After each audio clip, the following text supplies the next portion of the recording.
guys for joining us at this great part of the week. Hope you guys have a great one. Marcus, quiet 21 for you somehow. Is it just becoming natural for you, just kind of getting in the flow of the game, and suddenly you end up with 21 points? Kind of, you were spreading it out throughout the game.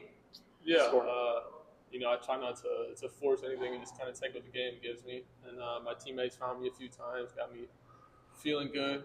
You see the ball go in the rim, and everything just starts to open up a little more. Yeah, I felt like you guys were shooting at the ocean today because everything was falling in for the whole team. When you guys are in a group, team-wise like that, is it something you kind of feel and talk about on the bench during the timeouts and stuff that, like, everyone pretty much had a hot hand tonight and you put up almost 130 points? Yeah, definitely. You kind of start to feel that mojo a little bit on the court. The ball starts popping around a little more than usual. I just thought that we shared the ball really well tonight, and that's kind of what led to all the open looks.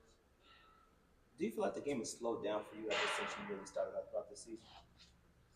Yeah, I think so. I think you just get more comfortable in your role and with your teammates. When you're kind of thrown onto a new team with all new guys, it takes a little bit to understand where guys are going to be, to play off of each other. But I think as we've been playing, you just have to figure that out a little bit. And you guys have had stretches where you won a couple games, you may lose a game, and now you're back into winning back-to-back games. How do you guys use this to build the momentum going into this next matchup so you can continue to win? Yeah, we're not satisfied with a couple wins, so just gonna get back to it. I think we got practice tomorrow, so film, clean up, practice, and we're just gonna try to keep getting better. Are you starting to notice this season kind of the chemistry? There seems to be kind of a core group of guys that are here every game. Is it getting easier to kind of work with everybody? Is it something where you're noticing little things with each guy, like this is the timing wise? Are you starting to notice those things improve? Yeah, you start to notice it. Like I said, it just sometimes takes a little time to click. And the showcase part of the season, we didn't play that well. We weren't clicking that well, and we're playing better now, but we still have another level that we can reach for sure. Nice. Thank you. All right, man. Thanks, Mark. Hey, doing good, Coach. Better now. Yeah. Highest output of the year, Coach. Almost 130. It seemed like everyone was hitting today shots. When you have a game like that, when everyone's kind of moving the ball and scoring, does it lessen up your coaching output in a sense? For sure. I think, at the end of the day, it's when these guys play loose and play free, like in a good way. And, a lot of times you just got to give those guys trust and confidence that they're going to organize the floor and get us into our stuff. But I thought, just going from Shu to Marcus to Mike Miles to Jordan Hall, I thought those guys did a really good job just, getting us organized and getting us to a place where we can attack in certain spots. I think tonight, EJ Liddell really showed he's an NBA player for sure. Yeah. If anyone was doubting that tonight, it's just all there. I'm kind of curious, what is the process of the transition in a sense?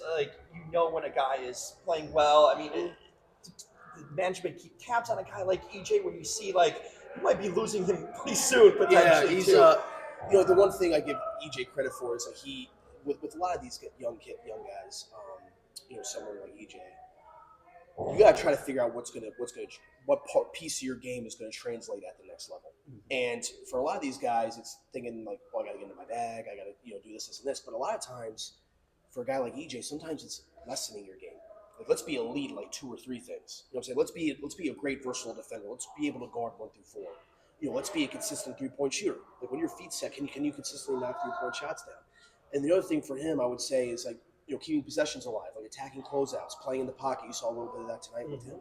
But it's more so just finding ways about, what you can do that translates at the NBA level. But the exciting thing for EJ is he's put in a ton of work and he's worked really, really hard, and he's starting to see the fruit from that work, which is great to see.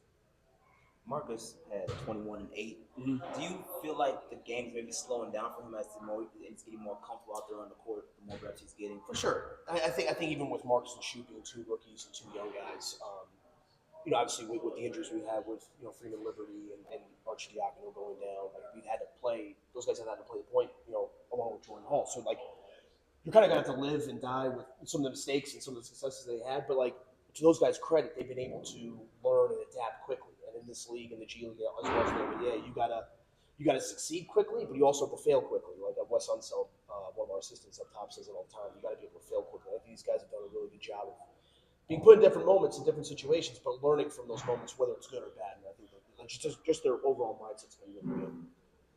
So I don't have the stats in front of me as far as 3-point field goals. Obviously, it's a big trend going in the NBA. You notice that? Yeah.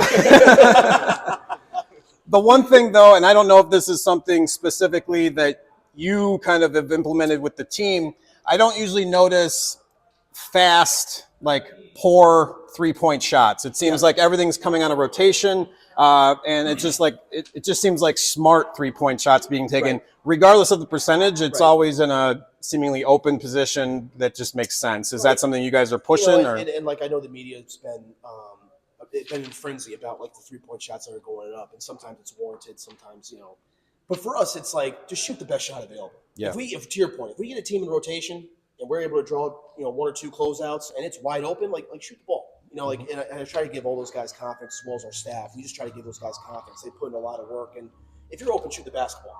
And I like to going back to my opening comment, just these guys play loose and play free, and usually that's when the shots start to fall, and that's when we're able to defend better, and the game's just easier in general when you're making shots. And but I thought our process, to your point, was right, and I thought we shot the right ones and took the right ones. Excellent.